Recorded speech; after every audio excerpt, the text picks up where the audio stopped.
Hi, Passionators. I'm back. It's 87 degrees today. I'm wearing a sundress.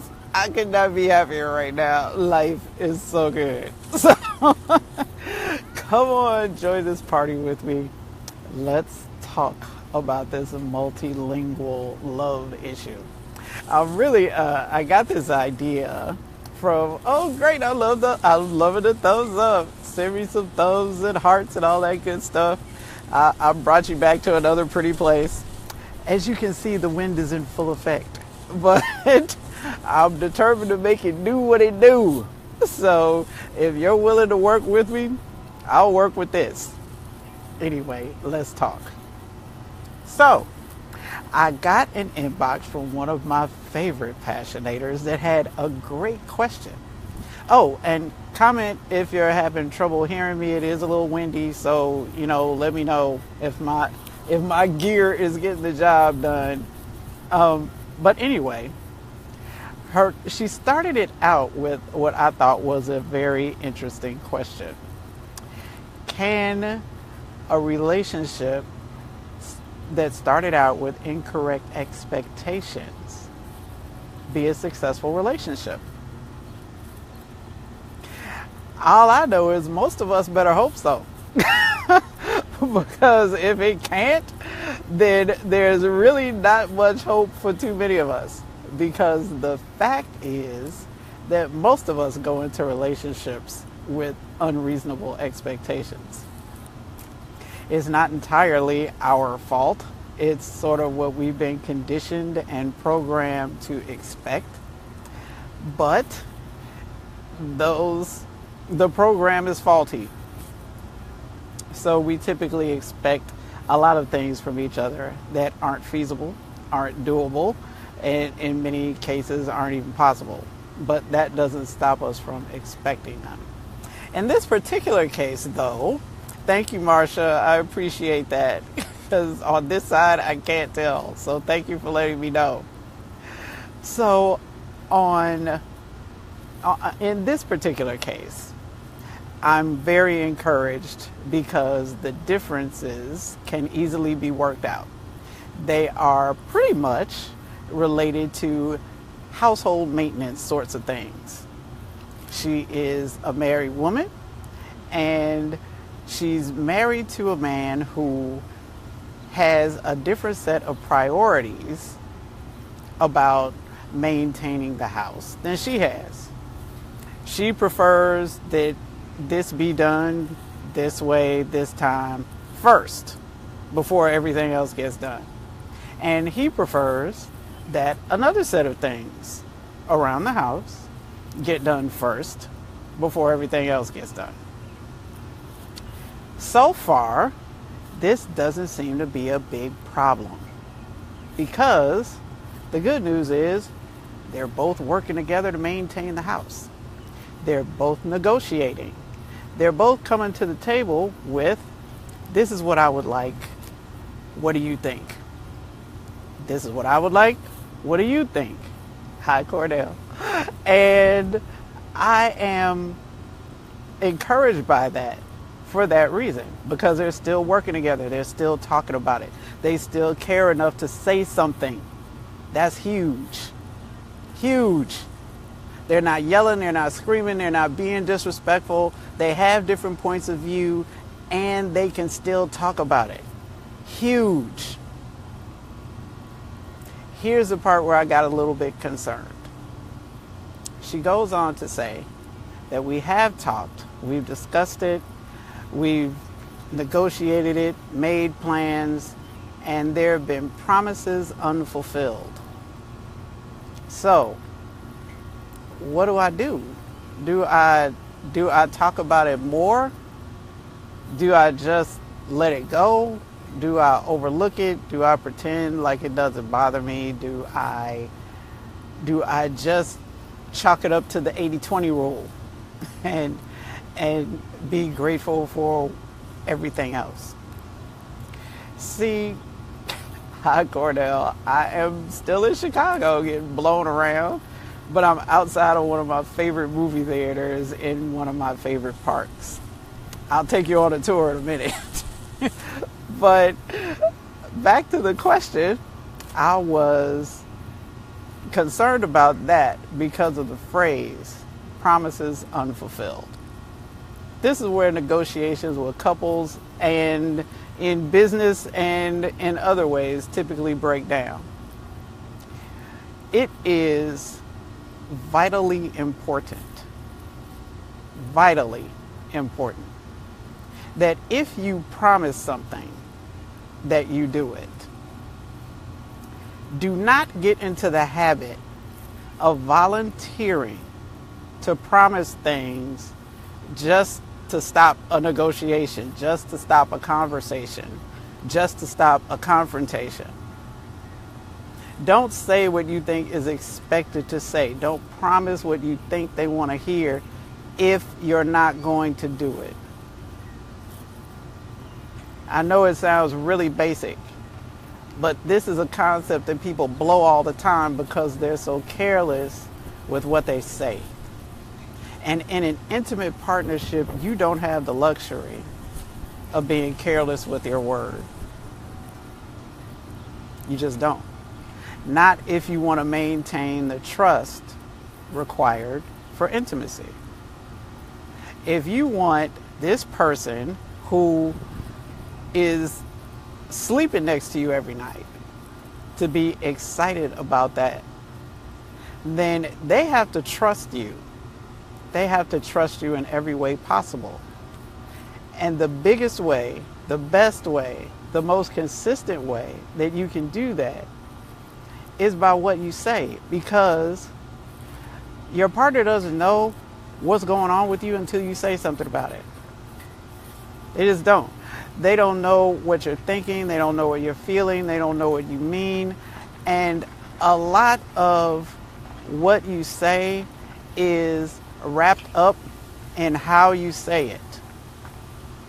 So you're actually doing the great majority of your communication non-verbally. Meaning people take their cues from you about how seriously they can take you or not. How you say what you say. The tone of your voice. The speed that you speak with. The words that you choose. The variance, the cadence, the rhythm. All of those things make a statement without you specifically saying a word. So that if I love you, or I say, I love you, which are you more likely to believe? The words are the same. So it's not always what you say. It is how you say it. But they have to be consistent because they're communicating a message, a very clear message. So you can't say one thing and do something else, because what you do is always going to scream louder, mean more than what you say. If they're inconsistent, people are going to believe what you do, not what you say. No matter how loud you say it, no matter how many times you say it, they're going to believe what you do. So even for things that are simple, even for things that start out small, this has the potential to snowball into something much bigger, something much more consequential. Whereas right now, it's very manageable. One thing I would definitely suggest in this situation is that the couple involved tune into each other's love languages. For those of you who aren't familiar with the concept, Gary Chapman came up with this idea called 5 love languages. It's a very famous communication assessment. You can Google it.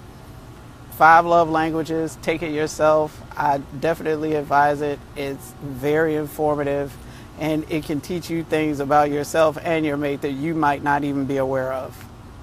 So I personally recommend it on an annual basis with people that I work with. But yeah, I'm recommending it to any of you who might be interested as well. It's available online anytime you'd like to take it. But the point is that people typically have anywhere between 1 to 3 main love languages. Not because they don't have all 5, not because they don't use all 5, not because they don't use more than 5, but because there are typically 1 to 3 that they use most often. And how to determine what those are and how they look inside your relationship, that's what the assessment is for. So first I would suggest that, and then I would suggest a conversation based around how we make those love languages work together. What will it take for me to communicate to you that what matters to you is important to me? What would you have to see from me? And then shut up and listen. And then the other partner gets to ask the same question and have it answered honestly. Honestly. Honestly. By all means, honestly. Sometimes people have love languages that don't match very well. If your love language is quality time, your mate's love language is gifts. If they're giving you gifts as an expression of their love, it's not going to feel like love to you. It's going to feel like they're not listening to what is important to you to receive. Because in a way, that's what's happening, even though that isn't the intention. They're communicating love to you in the way that makes sense to them. But because they aren't well versed in your love language, they don't really know how to speak it to you. So it's up to you to let them know how to do that, to let them know what you want to see. A lot of people don't want to do that because it's less romantic. If I got to ask for it, then he didn't really want to do it. If I have to say it, then she didn't really feel it, yada, yada, yada. Nobody's a mind reader. Nobody is a mind reader. So stop expecting them to just magically know what it is that's important to you because they've known you for a couple of years or they've known you for a lot of years. Don't expect them to magically know what's important to you. Say it. Now then, if you say it and your mate agrees to it, then it's up to your mate to honor their word. That's just bottom line, no negotiating. That you don't get to flop on that. You just don't. If you're not going to do it, don't promise that you're going to do it. Stop volunteering to lie to your partner just to end the conversation, just to wiggle out of an uncomfortable situation. Stop it. Don't promise anything that you aren't willing to do. In fact, if you make any promises, make a promise that is less than what you will actually deliver. Promise less than you know you can do. I'll say that again. Promise less than you know you're going to do. Less than you know you're going to do. This is how you lay the bricks in the foundation of the building called trust. Your mate has to be able to trust what you say because it's going to be the confirmation or the contradiction to what they see you doing. What you do are the bricks, what you say is the mortar. It's equally important. Even though it's the smallest part of the communication, you can't hold a brick building together without the mortar. So you have to get this right. Just be diligent, be careful about what you say. Be careful about it. Don't be careless about it. Be careful about it.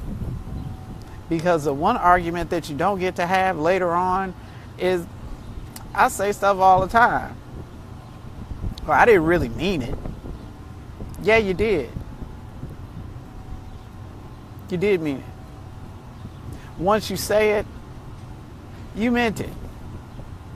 If you did mean it, you wouldn't have said it. At least not in that context. Or if you didn't mean it, you would have said so immediately. And you would have just made an adjustment. It's like, wait a minute, I can't do it that way. Let me just do it this way. This I know I can do. That's perfectly allowable. If you do say it and you know you can't do it, it is perfectly allowable for you to go back and say, you know what, I didn't do that right. This is what I know I can do. And then just do it. And then just do it. So in this particular case, I don't see where it's not a relationship deal breaker, because none of the toxic things are involved. We're not talking about infidelity. We're not talking about mismanaging money. We're not talking about addictions, or we're not talking about any risks to anybody's life, health, safety, or property. We're not talking about any of those things. This is a simple thing. This is basic housekeeping kind of stuff. You gotta love the wind in Chicago, right? But anyway, this is basic housekeeping kind of stuff. So it's very workable. And I would put this in the 80-20 rule. For those of you who aren't familiar with that, no, Tyler Perry didn't invent it. It's called Pareto's Principle. And it basically says that 80% is the 80%, 20% rule that says a lot of things. Is applicable in a lot of situations. As far as relationships go, it works pretty much like this. Even in the best relationship situation, you can expect to get about 80% of what you want from any person that you're with, even in the best relationships. On average, it's not set in stone. It's not every day. It's not every moment. There's ebb and flow in every relationship. But on average, when you're laying out expectations to the best of your ability anyway, you determine that if you're getting 80% of what it is you require, that means your deal breakers. Your deal breakers have to be part of that 80%. They have to be in that 80%. I'm going to say that again. Your deal breakers have to be part of the 80%. Because if your deal breakers are in the 20% that you aren't getting, the deal is busted. It's broken. It's not going to work. I don't care what the 80% is that is working. If the 20% includes your deal breakers, if your relationship isn't providing you with your whatever the deal breaker is, if you have to accommodate a deal breaker in your relationship, it will not work.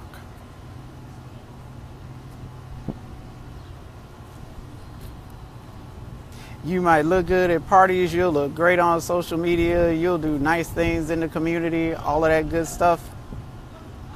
But if your 80% doesn't cover your deal breakers, you are a ticking time bomb. And it really is only a matter of time before you explode. From the inside. So make sure,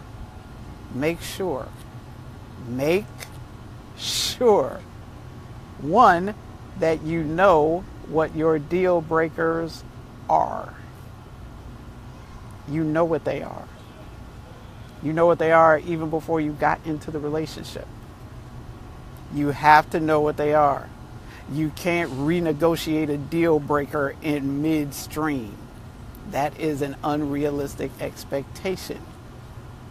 You can renegotiate the priority of love languages and how they get expressed inside your relationship.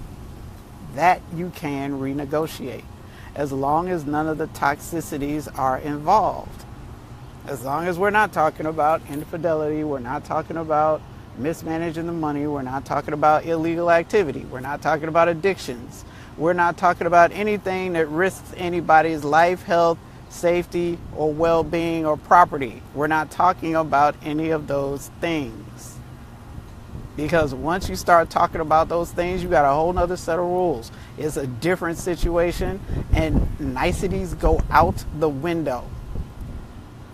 There is no room to accommodate that toxicity. None. Don't even try. Just don't even try. Just don't even try. Don't accommodate it. Anything or anyone that puts your health, life, safety, personal freedom, well-being, peace of mind, and property at risk is not the person you're supposed to be sharing your life with, irrespective of how much you think you love them.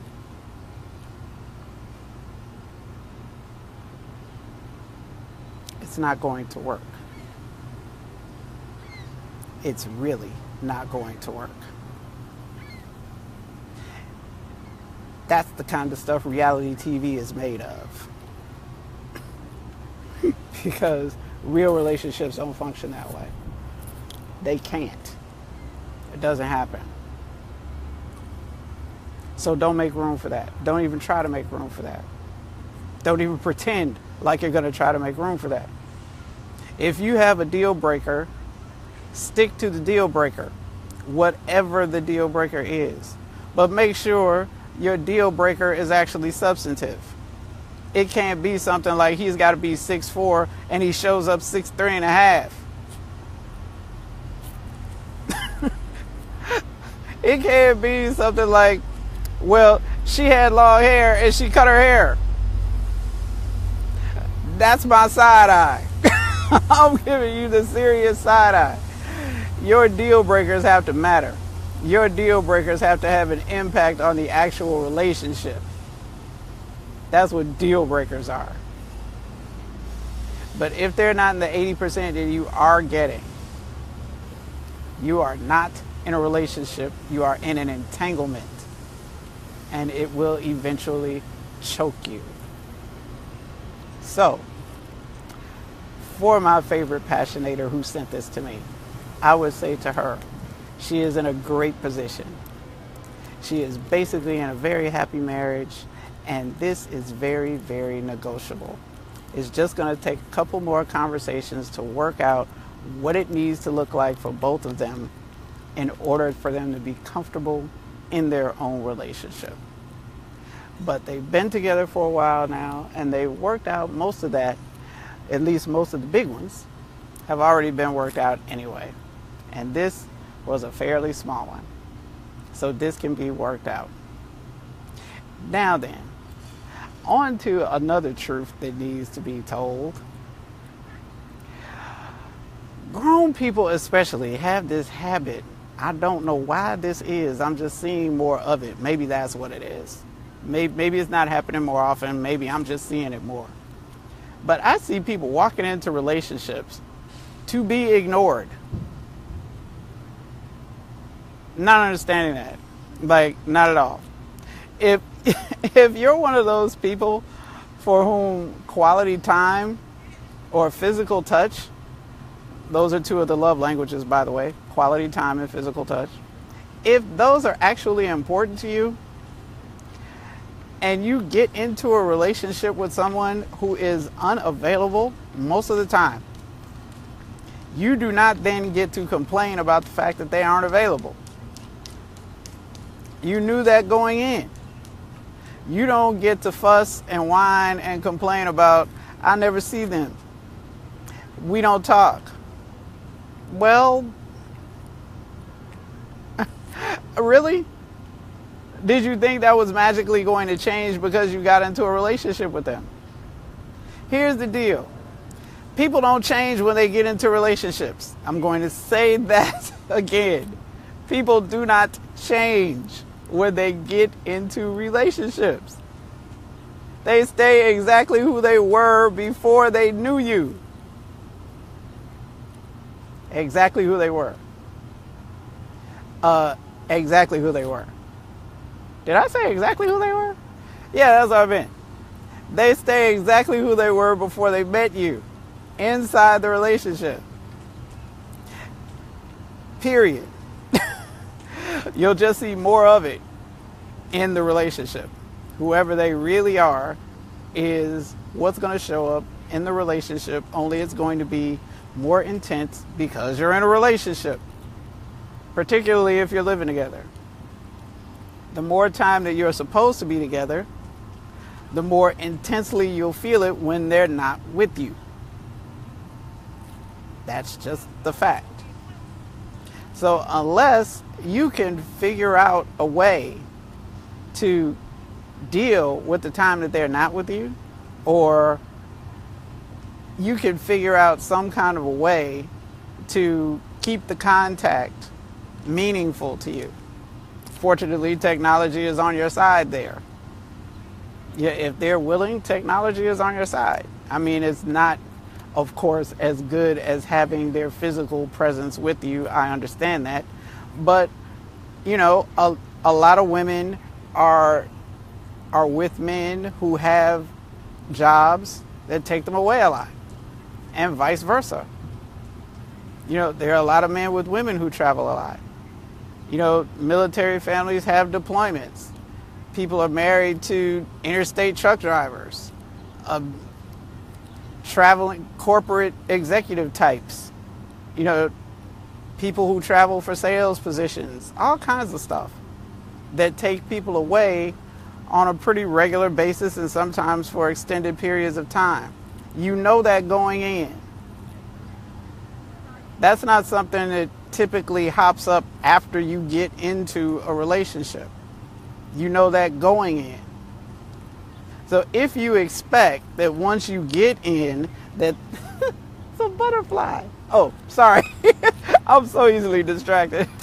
Anyway, if you expect that that's going to change once you get into the relationship, it's not.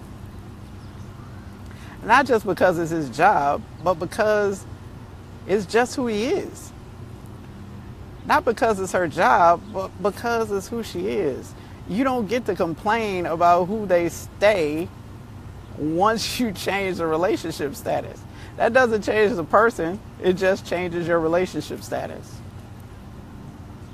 That's all it changes. Period. It's very much like getting married. Getting married doesn't change the people getting married. Might change an address, and it changes the look of the third finger of your left hand. Other than that, everything else pretty much stays the same. Whatever your relationship was before you got married is going to continue after you get married. Only the intensity is going to be ratcheted up because you are married. Even if you were living together before, the fact that you got married changes the status of the relationship because it changes how you see the relationship. Not to mention it changes how everybody else sees the relationship. It also changes how you see the relationship. So all of the good things about your relationship typically get better. That's the good news. But whatever your tensions are going to be even more tense once you get married. So you have to be willing and ready for that. And when you address it, you have to address it effectively. Because you aren't living with the wedding, you're living with the marriage. Chances are you spent a lot more time planning for the wedding than you did for the marriage. But the wedding isn't what you're living with. The marriage is what you're living with. So whatever your tensions were before you got married, they can typically be worked out. Unless something goes completely off the rails, they can be worked out. But you have to see them as an opportunity to get closer instead of a reason to grow apart. You can't use your differences as an excuse to pull you apart. You can use them as an opportunity to get closer, to find out more about each other, to get in closer touch with each other's priorities, to find out what your mate needs to see in order to feel safe, secure, important, prioritized, different from every other relationship that you have. The most important relationship that you have. What does your mate need to see from you in order to feel that? In order for you to communicate that to them? That's a conversation that needs to take place. Preferably before you get married. Preferably. But definitely after you get married. And more than once. It needs to happen at least. I like to do it monthly, personally. I recommend it monthly. Annually is just too long. It's just too many months to go by. So if you can work it out quarterly, then okay. You know, then at least you have some time to catch smaller problems before they become unfixable. You know, you have a chance to catch them in the stage where they're still pretty easy to work out. Personally, I still recommend it monthly. It's just much simpler. Much simpler. You just have a relationship check every month and you check in with each other to find out if your priorities are being met. And if they're not, what's going on? Where's the breakdown? So you can start fixing it. Well, now, I am shining because the sun is truly right in my face. And you guys have been hanging out with me for a while. So if there isn't anything else specific that you'd like me to talk about, I'm going to give you your happy Sunday afternoon back. And I think I may go find a breeze and try to cool off a little bit and just enjoy my sundress because I finally can. I'm so excited. But thank you for coming. Feel free to share this video. If there's someone else who may need to see it, you never know, and I can't reach them on my own. So I'd appreciate your help reaching them. And I will be back very soon. Be sure to leave me comments because I'll definitely come back to respond to those. And if there's something that you'd like me to talk about in one of these videos, shoot me a private message and I'll do my best to take care of that for you. Okay? Thank you for coming. I love you all. Totally. Have a great Sunday and I'll see you soon. Bye-bye.